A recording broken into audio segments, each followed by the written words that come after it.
Ce mois-ci, on parle de vin de chasse et dans tous les thèmes de but sur le web, je pense qu'on se doit d'avoir au moins un Beaujolais.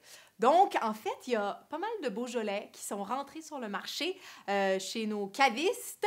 Et il y en a un qui m'intrigue beaucoup, qui est à un prix assez attrayant et qui est importé par des gens que je respecte beaucoup. Donc, je me suis dit, pourquoi pas essayer ça ensemble. Jean-Marc Burgot, c'est un Régnier Vallière sur 2009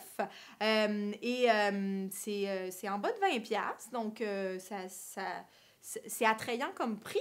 Maintenant, voyons si ce qu'il y a dans la bouteille, c'est aussi intéressant. Goûtons à ça.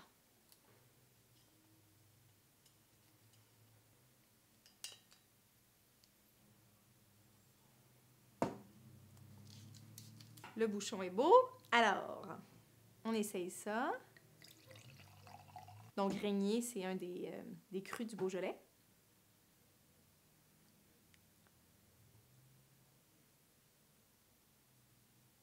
Oui, il y a un joli fruit, délicat. C'est vraiment pas un nez de banane, c'est vraiment un nez agréable. Je dis pas un nez de banane parce que souvent, les Beaujolais industriels qu'on aime moins ont tendance à vraiment à utiliser, en fait, les producteurs ont tendance à utiliser des levures qui donnent des arômes de banane. Dans ce cas-ci, on a vraiment un nez plus de fruits. Je dirais qu'il y a un peu de cassis, un peu de fruits peut-être acidulés.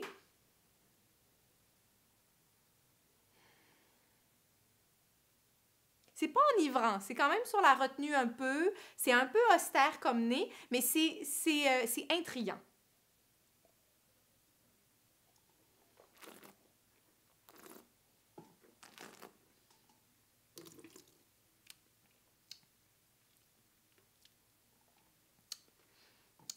C'est vif, c'est franc, c'est simple. C'est un bon vin de party. En fait, c'est ça que j'ai dans la tête.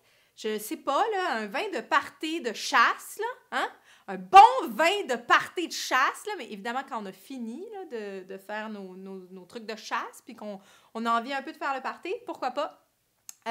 Jean-Marc Burgot, Régnier Vallière sur 2008, un Beaujolais vif, franc, et pour faire le party, bu sur le web.